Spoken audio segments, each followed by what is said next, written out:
नगर निकाय चुनाव को लेकर के राजनीति गरम। एक तरफ हाई कोर्ट झारखंड सरकार पर सवाल खड़े कर रहा है कि भाई आपने अवमानना कैसे कर दी जब आपने खुद हलफनामा दाखिल किया था कि 3 हफ्ते में आप नगर निकाय चुनाव कर लेंगे। विधानसभा में झारखंड सरकार के मंत्री ने कहा था कि नहीं, ट्रिपल टेस्ट लगभग अंतिम चरण पर है, तो ऐसे में फिर अब तक चुनाव हुआ कैसे नहीं। अगले जो सुनवाई हाईकोर्ट की शुक्रवार को, उसमें तो बाकायदा मुख्य सचिव को चार्जशीट करने की भी तैयारी है। हालांकि देखिए उस सुनवाई में क्या होता है। इसी बीच आजसू ने भी मोर्चा खोल दिया है, क्योंकि कहीं ना कहीं इस ट्रिपल टेस्ट के पीछे चंद्र प्रकाश चौधरी एक बहुत बड़ा चेहरा रहे, आजसू एक बहुत बड़ा कारक रहा है। आजसू की तरफ से इसे लेकर के सुप्रीम कोर्ट में भी चुनौती दी गई थी, जिसके बाद राज्य सरकार को मजबूर होकर के ट्रिपल टेस्ट करना पड़ा। तो जो जिसका क्रेडिट है उससे वो छीना नहीं जा सकता। अब इसी कड़ी में आजसू ने प्रेस कॉन्फ्रेंस करके राज्य सरकार से पूछा है कि आप जो ट्रिपल टेस्ट करवा रहे हैं उसकी स्थिति क्या है, हर जिले में कितना ट्रिपल टेस्ट हुआ है, आपके पास उसको लेकर के क्या आंकड़ा आया है, जो वस्तु स्थिति वो क्या है, सब चीज आजसू ने पूछा है। प्रवीण प्रभाकर संजय मेहता ने प्रेस कॉन्फ्रेंस की, एक बार हम सुना देते हैं क्या उस प्रेस कॉन्फ्रेंस में उन्होंने कहा है। जन मुद्दाओं का जिस तरह से यहाँ जो नजरअंदाज किया जा रहा है, उसी के हिसाब से देखा जाए तो हम लोग के पास बहुत सारा मुद्दा है जिसके लेके जनता त्राहिमाम है। उसी में से कुछ मुद्दा पे आज हमारे पार्टी के वरिष्ठ नेता झारखंड आंदोलनकारी श्री प्रवीण प्रभाकर जी, युवा नेता संजय जी, छात्र संघ युवा के बबलू जी, ये आपको संबोधित करेंगे। आपके पास कोई भी अगर सवाल होता है जनहित के लेके तो आप बेखौफ होकर पूछें, क्योंकि आजसू पार्टी हर एक चीज का जवाब देना जानता है और हर एक मुद्दा पे आपके सामने मुखरता के सामने रखता है जो जन मुद्दाओं पे आधारित है, जो वादा पे आधारित है। इसलिए आप पीसी स्टार्ट कर सकते हैं। तो आप लोग के बीच में श्री प्रवीण प्रभाकर जी अपना वक्तव्य देते हैं। आजसू के केंद्रीय कार्यालय में सबसे पहले आप सबको जोहार है, स्वागत है। आज हम लोग यहाँ इस प्रेस कॉन्फ्रेंस में बैठे हैं। सबसे एक जो महत्वपूर्ण बात है, जो लगातार हम लोग इस मुद्दे को उठा रहे हैं और फिर से ये बात सामने आ रही है कि ये जो सरकार है झारखंड मुक्ति मोर्चा और कांग्रेस और राजद की जो गठबंधन की सरकार है, ये सरकार ओबीसी पिछड़ों को हक नहीं देना चाहती है, पिछड़ों का अधिकार मारना चाहती है। हमने देखा नगर निकाय ये जो चुनाव का मुद्दा है, कई बार हाईकोर्ट ने इसके लिए फटकार लगाई है, सरकार को कई बार निर्देश दिया है, लेकिन इसके बावजूद जो सरकार, हेमंत सरकार की जो चाल दिख रही है वो बताती है कि हेमंत सरकार साजिश कर रही है कि किसी भी ढंग से नगर निकाय में पिछड़ों का आरक्षण नहीं दिया जाए। जब इसके पहले आरक्षण, पिछड़ों का आरक्षण टालने के लिए जब प्रयास कर रही थी सरकार, तो हमारे सांसद प्रकाश चौधरी जी हाईकोर्ट सुप्रीम कोर्ट गए और उसके निर्देश के आधार पर ये सरकार मजबूर हुई कि राज्य में ट्रिपल टेस्ट, जो पिछड़ों को आरक्षण देने के लिए एक अनिवार्य शर्त है, वो ट्रिपल टेस्ट करवाने के लिए सरकार मजबूर हुई।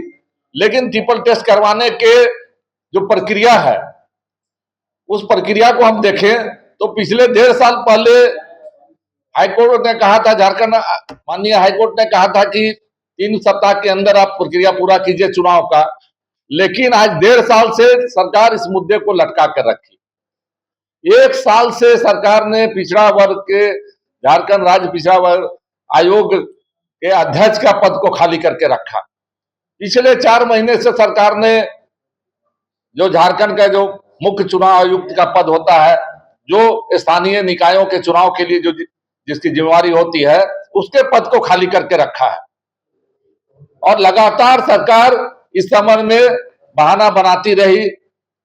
पहले तो प्रयास किया सरकार ने कि ट्रिपल टेस्ट के बिना ही पिछड़ा को आरक्षण देने के दिए बिना ही हम नगर निकाय के चुनाव करा लें।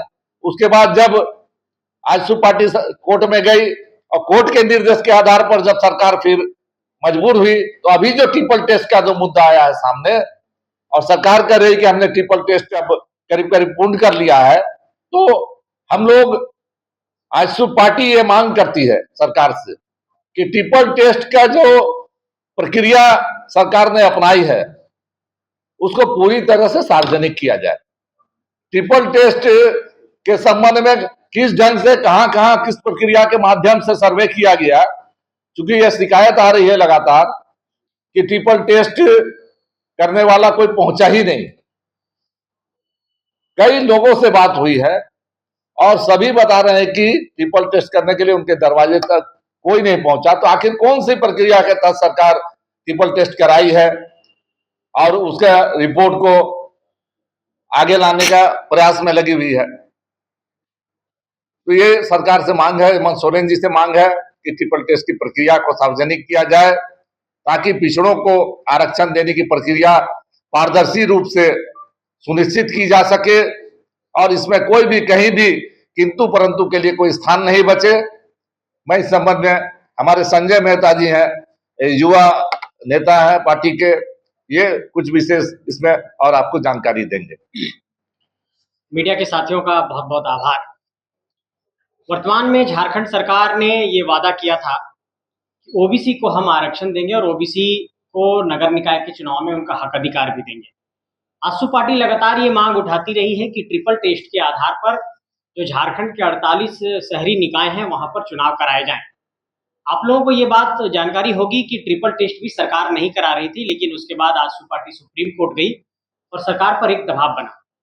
पिछले दिनों हाईकोर्ट में आनंद सेन की बेंच ने यह कहा कि आप जल्दी से शहरी नगर निकाय का चुनाव कराइए।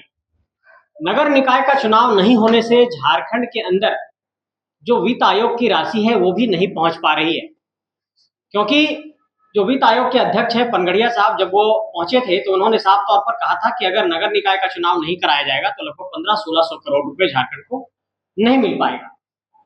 आजसू पार्टी ये सवाल उठाना चाहती है कि सरकार ने ये कहा था कि सामाजिक तौर पर, आर्थिक तौर पर और राजनीतिक तौर पर जो ये ट्रिपल टेस्ट है उसको हम डोर टू डोर तरीके से करेंगे। तो सरकार ने किस मैकेनिज्म का पालन किया है, सरकार ने किस तरीके से ये सर्वेक्षण किया है, सरकार ने डाटा का संग्रह किस तरीके से किया है, सरकार ने किस तरीके से इस सर्वे को पूरा किया है।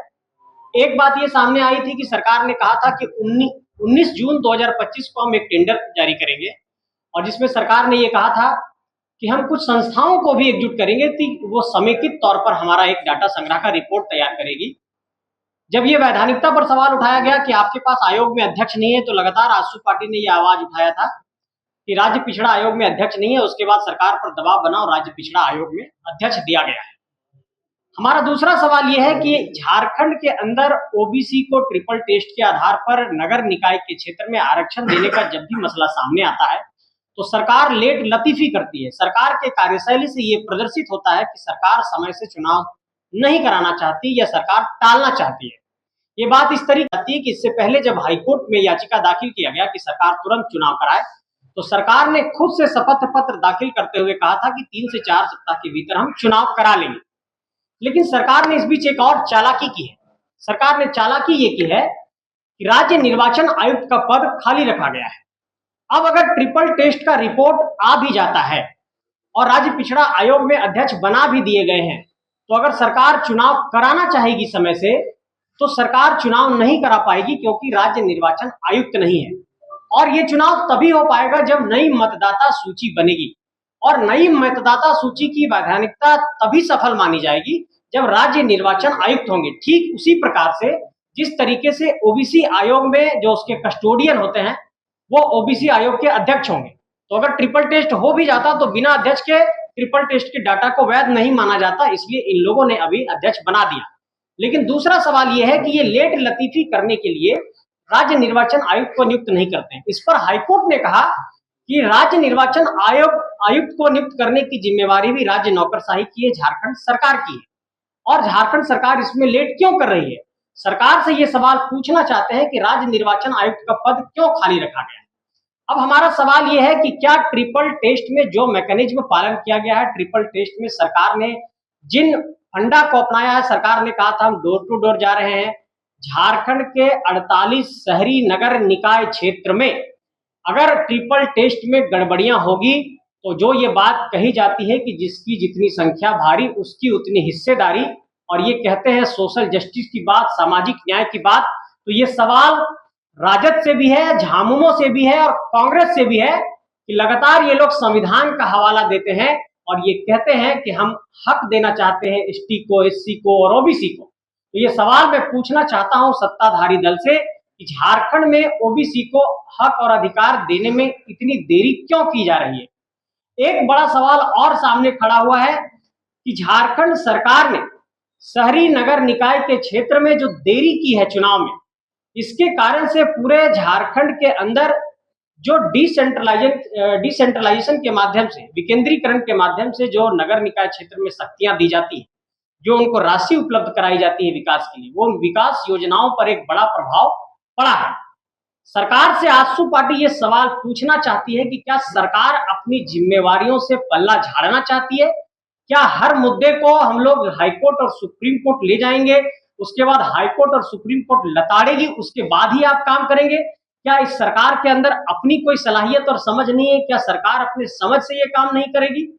अब झारखंड सरकार के मुख्य सचिव को इस मुद्दे पर 25 जुलाई को हाईकोर्ट में सशरीर उपस्थित होने के लिए कहा गया है। ये लोकतांत्रिक प्रक्रिया में, संवैधानिक प्रक्रिया में ये एक सबसे शर्मनाक अध्याय है इस सरकार का कि एक मुख्य सचिव को सशरीर उपस्थित होने के लिए इसलिए कहा गया है क्योंकि वो समय से चुनाव नहीं करा रहे हैं। सरकार से ये सवाल पूछना चाहते हैं कि समय से चुनाव नहीं कराकर वो क्या साबित करना चाहते हैं? क्या उन्हें इस बात का भय है कि शहरी नगर निकाय के क्षेत्र में वो जीत नहीं हासिल कर पाएंगे? क्या उनको इस बात का भय है कि उनको राजनीतिक तौर पर नुकसान होगा? आजसू पार्टी ये मांग करती है कि आरक्षण का आधार तय किया जाए ट्रिपल टेस्ट के आधार पर। ट्रिपल टेस्ट किस तरीके से आप कर रहे हैं उसको सार्वजनिक किया जाए, झारखंड की जनता को जानने का अधिकार है। किन संस्थाओं का चयन आपने किया है समेकित तौर पर डाटा का संग्रह करके उसको जारी करने के लिए, इसको बताया जाए। डोर टू डोर अगर आप गए तो किन किन जिलों में गए, कहां पर गए, किस जिले में कितना प्रतिशत डाटा संग्रह हो गया है, किस जिले में डाटा संग्रह कितना बाकी है, डाटा संग्रह करने का आधार क्या है, उसमें किन लोगों को लगाया गया है। सरकार इसको सार्वजनिक करे, झारखंड की जनता को जानने का अधिकार है, क्योंकि इस तरीके से डाटा में एक बड़ा खेल करके ये भी हो सकता है कि ओबीसी के हक और अधिकार को मार दिया जाए, क्योंकि डेटा में अगर गड़बड़ी की जाएगी, डेटा संग्रह में गड़बड़ी की जाएगी तो आरक्षण पर उसका प्रभाव पड़ेगा। इसलिए हम साफ तौर पर आजसू पार्टी ये कहना चाहती है कि डाटा को सार्वजनिक करने से पहले उसका आधार बताया जाए और उसको ये बताया जाए कि किस तरीके से डाटा को संग्रह किया गया है। हम ये बात जोड़ना चाहते हैं कि झारखंड के अंदर जो सत्ताधारी दल है, जो गठबंधन के दल हैं, वो लगातार संविधान का हवाला देते हैं, लेकिन संविधान का यहाँ पर गला घोटा जा रहा है। संविधान के 74वें संशोधन में नगर निकाय चुनाव की व्यवस्था की गई है और ये संविधान का हवाला देने वाले लोग आज संविधान का गला घोट रहे हैं। झारखंड की जनता इन सारे दृश्यों को देख रही है, झारखंड की जनता इनको जवाब देगी। लेकिन हम फिर से एक बात को ये दोहराना चाहते हैं कि झारखंड के अंदर सबसे पहले ट्रिपल टेस्ट का आंकड़ा जारी करते हुए चुनाव को समय से पूरा कराया जाए। सरकार ने कहा था कि हम समय से चुनाव कराएंगे, लेकिन सरकार ने नहीं कराया। सरकार की समय सीमा पार हो गई। राज्य में निर्वाचन आयुक्त नहीं है, राज्य में इस वक्त पिछड़ा आयोग के अध्यक्ष हाल में बनाए गए हैं। डाटा जारी किया जाए, ट्रिपल टेस्ट का डाटा जारी किया जाए और आरक्षण में बिना किसी गड़बड़ी के, बिना किसी पक्षपात के, पारदर्शी तरीके से ओबीसी को उसका अधिकार देते हुए नगर निकाय क्षेत्र में चुनाव कराया जाए, क्योंकि इनका इतिहास ये रहा है कि पंचायती राज की व्यवस्था में इन्होंने ओबीसी का हक मार दिया और 2022 में जब झारखंड के अंदर पंचायत का चुनाव हुआ तो बिना ओबीसी को हक दिए, ओबीसी का हक मारते हुए, ओबीसी के हक की हत्या करते हुए इन लोगों ने पंचायत का चुनाव कराया। और इस बार भी ये ट्रिपल टेस्ट अपने मन से नहीं करा रहे हैं, स्वैच्छिक तौर पर नहीं करा रहे हैं, कोर्ट के आदेश से करा रहे हैं। ये चुनाव भी कोर्ट के आदेश से कराने जा रहे हैं। इसका मतलब कि सरकार की मंशा में खोट है। इसलिए अगर जब सरकार ये चुनाव की प्रक्रिया में आएगी तो उन्हें आधिकारिक तौर पर ये माफी भी मांगना चाहिए ओबीसी से कि आपके हक अधिकार को हमने कुचला था। हाईकोर्ट के आदेश के बाद हम इस प्रक्रिया में आगे बढ़ रहे हैं और ये सरकार के काला अध्याय के तौर पर दर्ज किया गया है। आजसू पार्टी यही मांग करती है कि ओबीसी के तमाम आंकड़ों को सार्वजनिक किया जाए और सर्वेक्षण का आधार बताया जाए। तो संजय जी, जो संस्था का चयन हुआ है, जो ट्रिपल टेस्ट के आंकड़ों को एक तरह से कहें तो वेरीफाई करें जी, इस पर भी एक सवाल है कि 3 कंपनी ही उसमें शामिल हुई, वही मैं कह रहा हूं। एक कंपनी को ही दिया गया जो कि रांची नहीं है, इस पर भी सवाल है। जी, सबसे पहले तो जिन संस्थाओं का चयन किया गया है, चयन करने का आधार क्या था, उन संस्थाओं की कैपेबिलिटी क्या है, उनकी क्षमता क्या है और क्या वो संस्था कैपेबल है। अगर संस्थाओं का चयन किया गया है तो उनका आधार क्या है, क्योंकि सरकार ने ये कहा था कि हम पहले डाटा को संग्रह करेंगे और उसके बाद संस्थाओं का चयन करते हुए वो वेरीफाई करेंगे और समेकित तौर पर अंतिम हम जो सर्वेक्षण का डाटा है उसको जारी करेंगे, ये सरकार ने कहा। हमारा कहना यह है कि जिन संस्थाओं का आपने चयन किया है वो संस्था कौन है, किस तरीके से उसका चयन किया गया है, और वो डेटा को वेरीफाई करेंगे तो उनकी सत्यता की पुष्टि कैसे होगी और ये बात कैसे तय होगा कि ये डेटा बिल्कुल सही तरीके से वेरीफाइड है। इसी सवाल को हम उठाना चाहते हैं, क्योंकि डाटा में बहुत बड़े स्तर पर खेल करके ओबीसी के अधिकार को मारने की साजिश की जा रही है, क्योंकि शहरी नगर निकाय के क्षेत्र में ओबीसी की आबादी बहुत अधिक है और सरकार डाटा में चाल चल करके उसके अधिकार को मारने का प्रयास करने वाली है। यही झारखंड की जनता को बताना चाहते हैं और हम ये चाहते हैं कि सरकार ये सार्वजनिक करे। झारखंड की जनता को ये जानने का अधिकार है कि यहाँ पर ओबीसी को ट्रिपल टेस्ट के आधार पर अगर आप आरक्षण देना चाहते हैं तो ट्रिपल टेस्ट में संस्थाओं के चयन का आधार क्या है, डेटा को कलेक्ट करने का आधार क्या है और डेटा को जारी कैसे किया जाएगा, इसकी सत्यता की पुष्टि की जाए। अगर नहीं होता है तो क्या करेंगे? फिर हम लोग कोर्ट का रुख करेंगे। अगर डेटा में किसी तरीके से भी कोई खेल किया जाता है और कहीं भी कोई गड़बड़ी सामने आती, क्योंकि ये बात सामने आई है कि संदेहास्पद तरीके से और बहुत संशय है कि डेटा एक्यूरेट होगा 100%, ये बात सामने आ रही है। अगर ऐसी परिस्थिति फिर पनपती है तो जिस तरीके से हम लोगों ने हाईकोर्ट और सुप्रीम कोर्ट का रुख किया है, फिर से हम लोग जाएंगे और हाईकोर्ट के समक्ष इन बातों को रखेंगे कि जो ट्रिपल टेस्ट किया गया है उसका जो कह सकते हैं डेटा या उसकी वैधानिकता पर एक बड़ा सवाल खड़ा हुआ है, ये हम लोग कोर्ट को बताएंगे। आजसू का अपना संगठन है, जनाधार है, क्या आजसू ने अपने स्तर से पता लगाया कि ग्राउंड पर हकीकत क्या है? देखिए, आजसू हमेशा से ओबीसी की लड़ाई लड़ती रही है और आजसू को अगर ये कहा जाएगा कि क्या आपके पास कोई डाटा है, क्योंकि हमारी डाटा की वैधानिकता नहीं मानी जाएगी। नहीं, इसमें बता दें, इसमें कई लोगों ने शिकायत की हम लोगों के पास, कई, चूंकि आम जनता के बीच में आजसू पार्टी है तो लोगों से इंटरेक्शन होते रहता है। कई लोग पूछे कि ये ट्रिपल टेस्ट हो रहा है, कब आएगा हमारे यहाँ, कब कोई आ रहा है कि नहीं आ रहा है, आप लोगों को पता है कि नहीं पता है। तो इससे पता चल रहा है, कोई गढ़वा से पूछ रहा है, कोई धनबाद से पूछ रहा है, कोई दुमका से पूछ रहा है, कोई जमशेदपुर से पूछ रहा है, कोई रांची से पूछ रहा है, कोई हजारीबाग से पूछ रहा है, सब लोग पूछते रहते हैं। निश्चित तौर पर अभी तक जो आंकड़े बात आ रही है सामने खुलकर, सरकार ट्रिपल टेस्ट के मामले में बहुत बड़ा धांधली कहें तो सरकार कर रही है। ट्रिपल टेस्ट को पूरा आईवास के रूप में हम मानते हैं, आईवास करके पिछड़ों का हक मारने के लिए सरकार ने एक बहुत बड़ा चक्रव्यूह और साजिश रचा है और इसी बात को हम जनता के सामने लेकर जा रहे हैं। मीडिया के साथी भी अगर रैंडम किसी 48 शहरी नगर निकाय के क्षेत्र में चले जाएंगे और ये सवाल पूछ देंगे कि क्या डोर टू डोर ओबीसी या फिर ट्रिपल टेस्ट के सर्वे के लिए, सर्वेक्षण के लिए कोई आपके दरवाजे तक पहुंचा, तो मैं आपको बताना चाहता हूं कि आपको भी यही जवाब मिलेगा कि जनता ये कहेगी कि हमारे दरवाजे तक कोई आया नहीं था। क्योंकि आपको एक मैं बात बताना चाहता हूं कि इससे पहले सभी जिला के उपायुक्त को यह कहा गया कि आप हमें डेटा बताइए, और राज्य की राजधानी रांची है और यहाँ का आंकड़ा यह है कि यहाँ पर ट्रिपल टेस्ट सिर्फ 10 से 15% कंप्लीट हुआ है। तो मैं ये कहना चाहता हूं कि एक तो इनकी प्रक्रिया बहुत धीमी है, दूसरा ट्रिपल टेस्ट करने की प्रक्रिया में एक बड़ी धांधली है, तीसरा कि इनके डेटा में बहुत बड़ा खेल है, और चौथा कि जो संस्थाओं का चयन किया गया है वो भी बहुत संदेहास्पद है। ऐसे में पूरे स्तर पर 3-4 स्तर पर डेटा से खिलवाड़ किया जाएगा और ये बता दिया जाएगा कि राज्य के अंदर ओबीसी का आंकड़ा इतना ही है, और उसके आधार पर जब आरक्षण देने की बात आएगी तो उनके सीटों को मार दिया जाएगा, उनके अधिकार को मार दिया जाएगा, और इस तरीके से फिर से एक बार ओबीसी के अधिकार को झारखंड के अंदर छल दिया जाएगा, जिस तरीके से पंचायती राज की व्यवस्था में छल दिया गया था, और ये असंवैधानिक माना जाएगा।